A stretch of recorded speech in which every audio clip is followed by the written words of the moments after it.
Section 1. In this section, you will hear a conversation between a student and a job-hunting agent. First look at questions 1 to 10.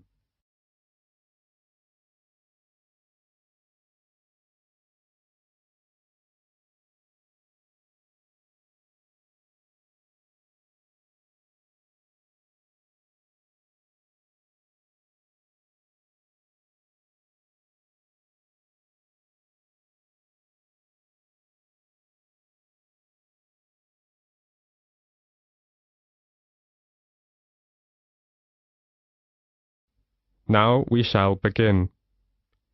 You should answer questions as you listen because you will not hear the recording a second time.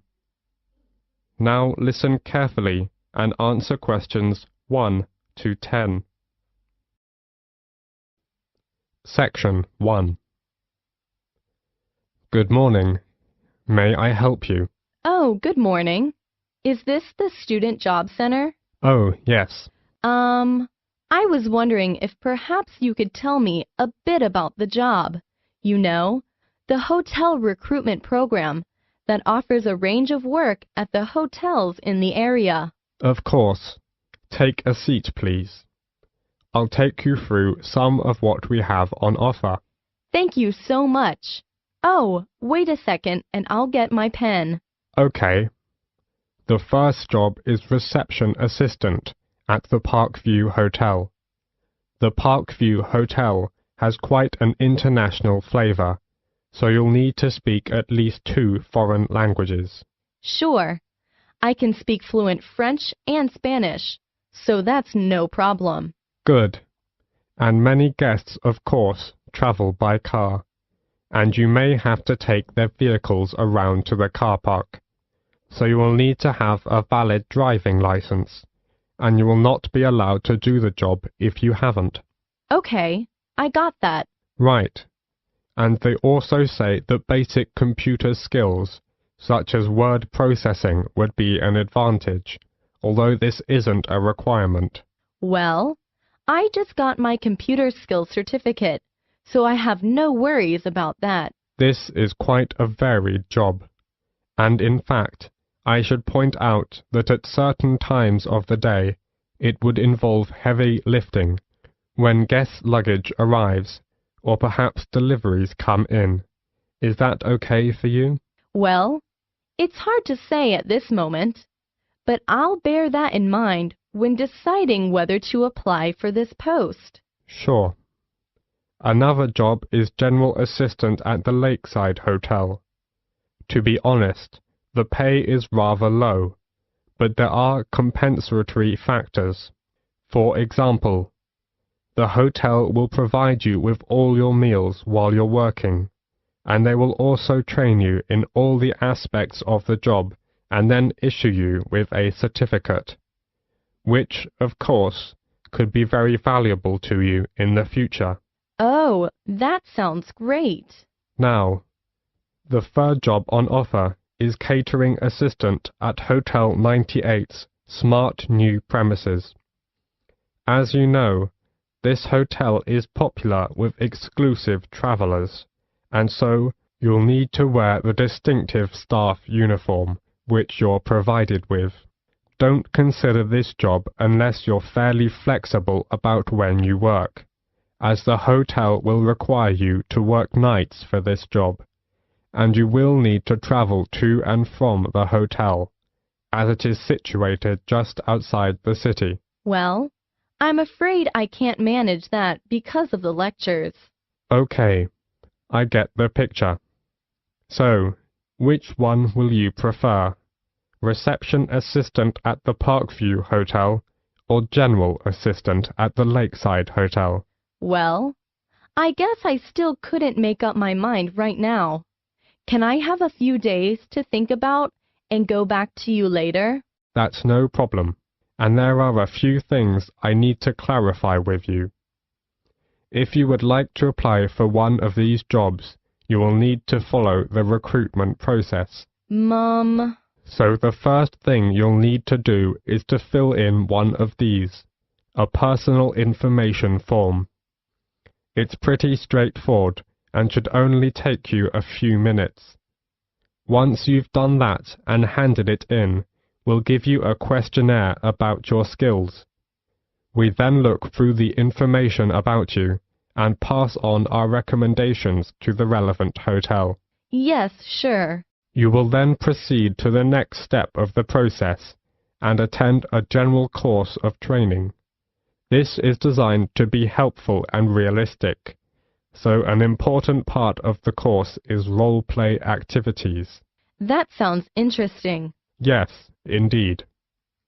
And after that, the final step is that you will be contacted by the hotel you're going to work for, and they'll post you a video about themselves and the work involved. Watching this will constitute further and specific training for your job. Oh, yes. I think I'm very clear now. Thank you for helping me. It's a pleasure. Bye. Bye. This is the end of section 1. You now have half a minute to check your answers.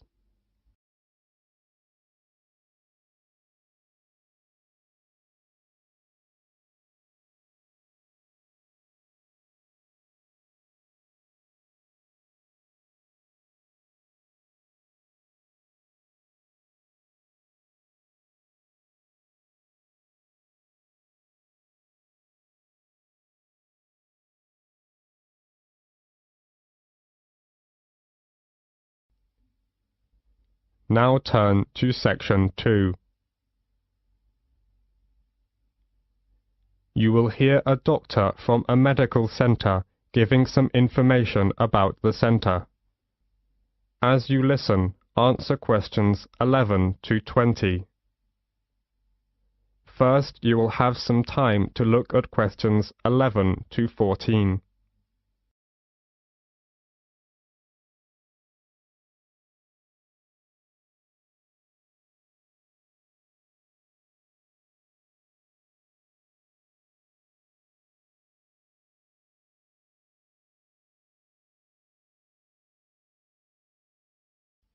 As you listen, answer questions 11 to 14. Section 2. You will hear the director of a club giving a talk about an ancient game played on ice called curling. First, you have some time to look at questions 11 to 16 on page 4.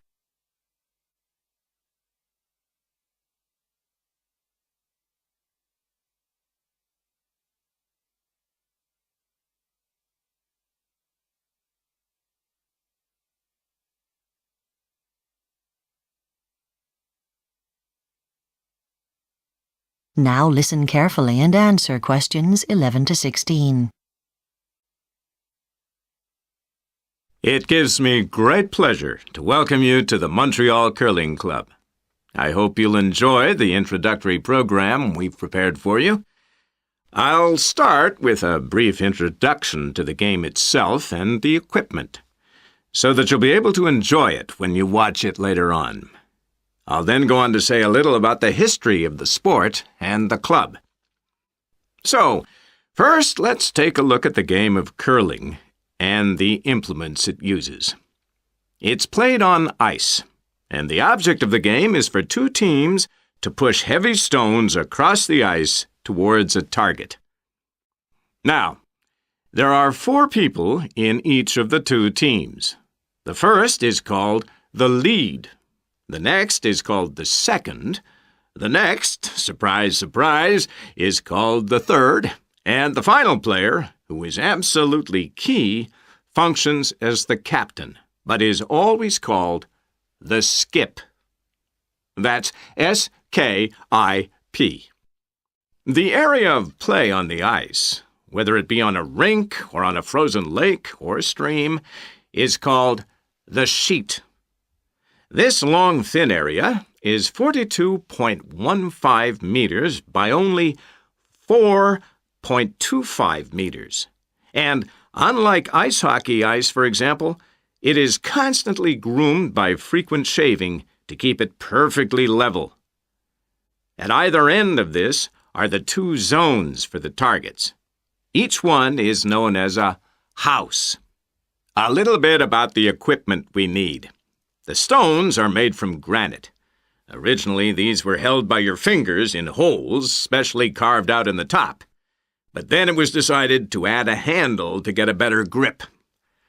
The other distinctive implement is the brush, or broom. This is used for two purposes. To clean the ice, of course, but more crucially, to warm it. This melts the ice slightly and lessens the friction, so you get a smoother slide. Curling is not an expensive sport. You don't buy your own stones. In fact, it is illegal to play in a match with your own stones, but you can use your own brush. There are two main types, Scottish and Canadian. The former are normally made out of horsehair, and the latter, which are now more frequently used, are made of synthetic materials, and they don't leave as many threads on the ice. Now, apart from stones and brushes, the only other piece of equipment you would need as a beginner is a rubber sole on one of your shoes, depending on which shoe you lead from. The captain will often carry a stopwatch to gauge when the ice needs to be changed. All equipment and clothing can be bought in the club shop. Before you hear the rest of the talk, you have some time to look at questions 17 to 20 on page 4.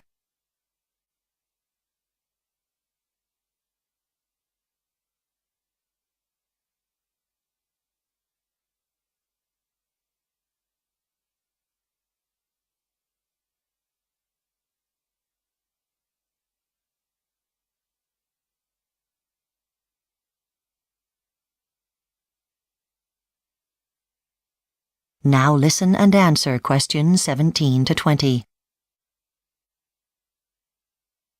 A quick word about Montreal Curling Club. It's renowned, not only because it often wins championships, but because it was the first club for any sport in the whole of the North American continent. And although curling is not as well known as many other winter sports, we still boast a certain amount of influence in the National Sports Council. And what are the origins of the game? It's now well established that it started in Scotland in at least as early as the 16th century. Queen Victoria, on her frequent trips to Scotland, often played it, but wrote in her diary that it required exceptional strength to throw the stones. Her patronage attracted a great deal of interest in the game, especially amongst younger players, and this was enhanced further when she granted a royal title to the Caledonian Curling Club, which had been set up in the early 19th century to create standard rules for the game. Curling has always had support in high places. In the 16th century, the Scottish Parliament actually banned golf and football as violent and unprofitable sports. They felt that local men should spend any free time practicing archery for self-defense against their enemies. But the less popular game of curling wasn't included in the ban. The art of throwing stones was thought to be just as useful as shooting arrows. But back to Canada. Here the game has flourished since the beginning of the 19th century, when Scottish soldiers posted there enjoyed playing it on the frozen lakes and rivers. Because of the difficulty in importing granite stones from Scotland, cast iron was used instead, obtained from melted down cannonballs, which had originally been brought over from Europe. Now Canada is regarded as the most successful curling nation in the world.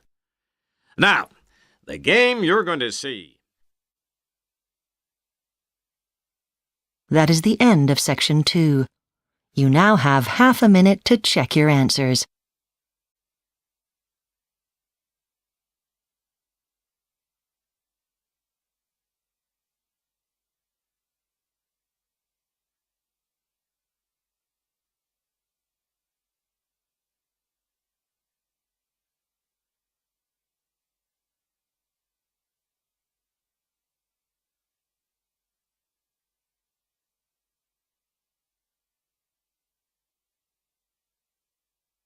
Now turn to Section 3 on page 5.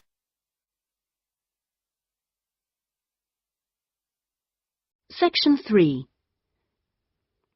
First, you have some time to look at questions 21 to 25.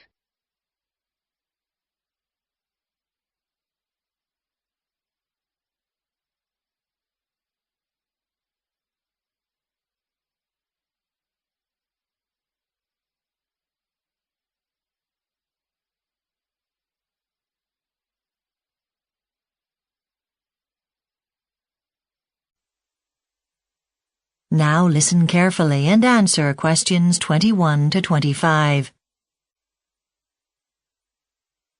Hi, Francis. Sam. So, how did you go with applying the different theoretical business tools for the report I asked you to write? It was interesting and made us really focus on which tool was best to use when analysing a business. Good. So, tell me what you found out. We liked the theory behind pest analysis. That's political, economic, social and technological, although we're not sure if it was very applicable to our case. Some of the other groups had studies for which it worked really well, and they said it was easy to use. But I felt it focused too much on the big picture and was unsuitable for our company. I agree. On the other hand, I enjoyed using the drill-down method. It was painstaking to do, and we seemed to be working on it for ages. But the results were worth waiting for. Yes, I liked the way it eventually broke down complex problems. Yes, I much preferred doing the PMI analysis. It was so straightforward to break down into its 3 components, plus, minus, and interesting implications. You just needed to brainstorm these components and then write them up. Fast and effective. And it didn't make your brain hurt doing it. I agree, and you don't need any special training at all. Anyone can use it. So, was there any tool that you thought was superior to the others? In my opinion, the one tool that is critical to business, especially for larger companies, is Pareto analysis. If they applied Pareto analysis, they would see that by focusing on the critical 20% of their problems, they could generate 80% of the benefits. This would allow them to work faster, and it also reduces their workload. It's all about finding out what their basic problems are.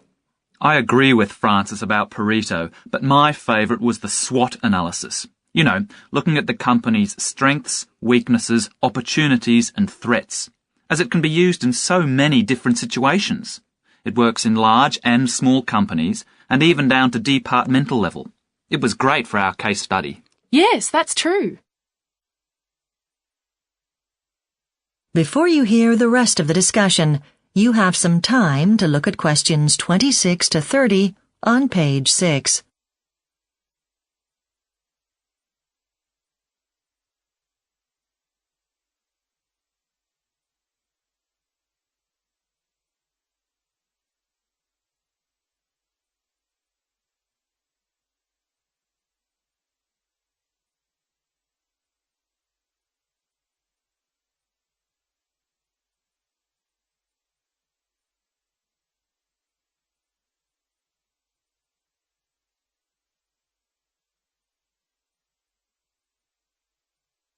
Now listen and answer questions 26 to 30.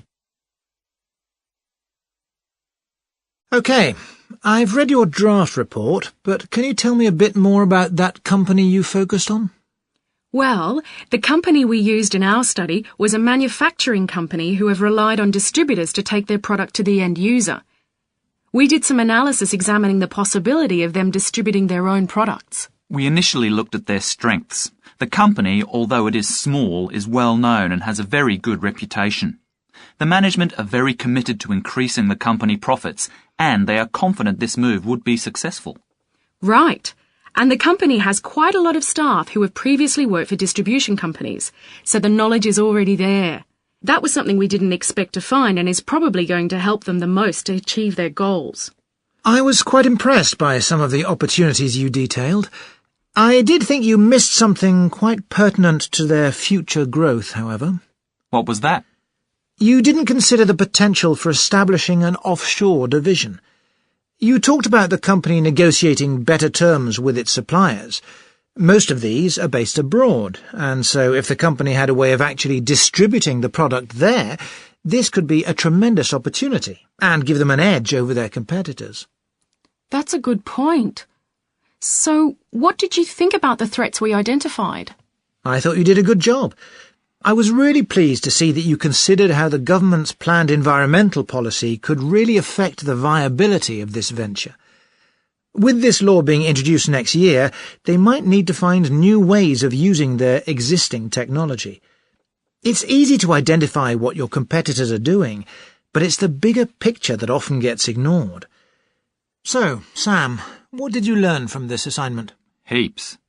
I guess I hadn't realised how much time it takes to ensure your company survives and profits. It was great to study the different tools in books, but applying them in the real world was much harder than I thought. It was a great learning experience. I'm glad I could make your assignment relevant. I'm basically happy with your report. You've got the format correct, with the necessary headings, etc., and you've got sufficient details under the different headings. Just remember to state whether or not you think the company should go ahead with a new venture. But you've done a good job so far. That is the end of section 3. You now have half a minute to check your answers.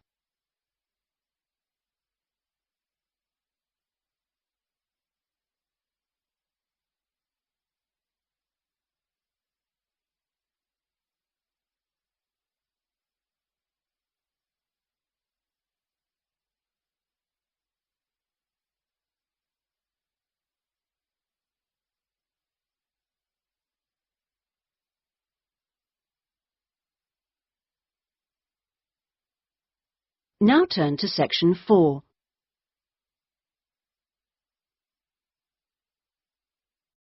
Section 4. You will hear a lecturer talking about the use of games techniques in business. First, you have some time to look at questions 31 to 40 on page 7.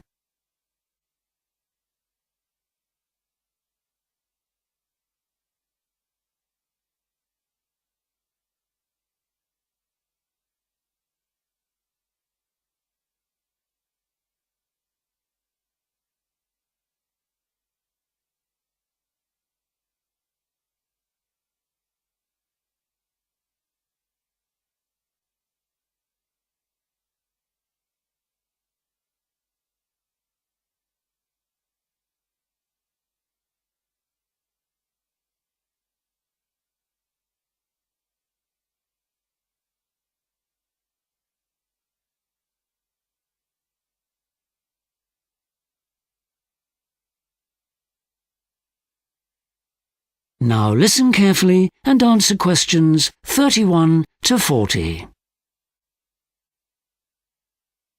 Today, we are going to look at how the phenomenon known as gamification has really exploded in recent years.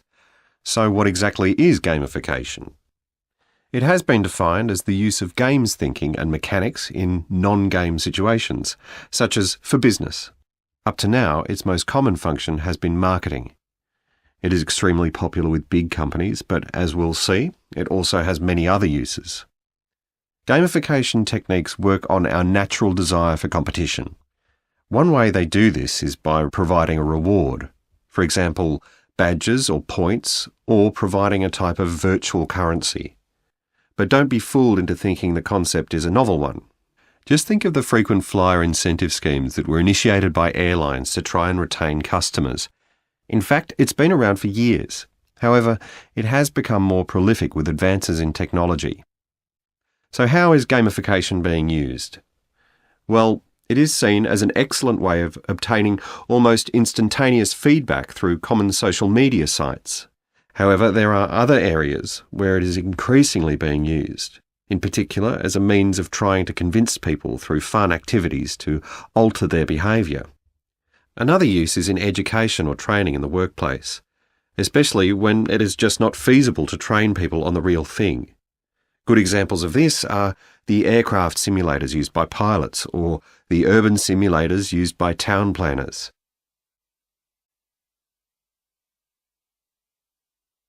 So let's look at a few examples of the successful implementation of gamification.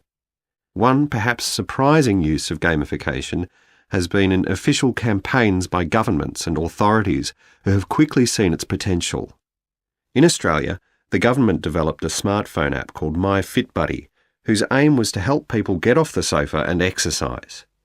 The app provided plenty of motivational content to ensure people got the encouragement they needed to increase their levels of activity.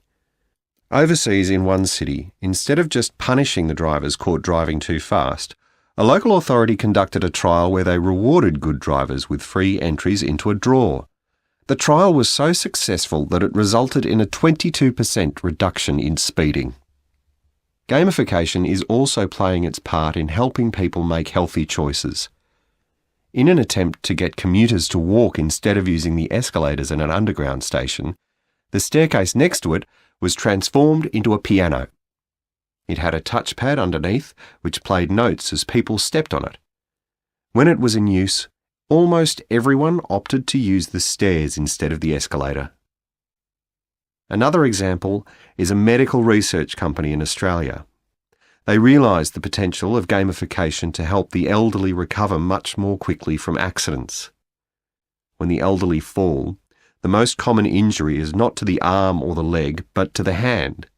So they took an already popular computer game which involved people smashing fruit and adapted it so patients could practice their fine motor skills in a fun way. Now, there are a number of things to consider when using gamification. First of all, there is no way it can work unless it is fun.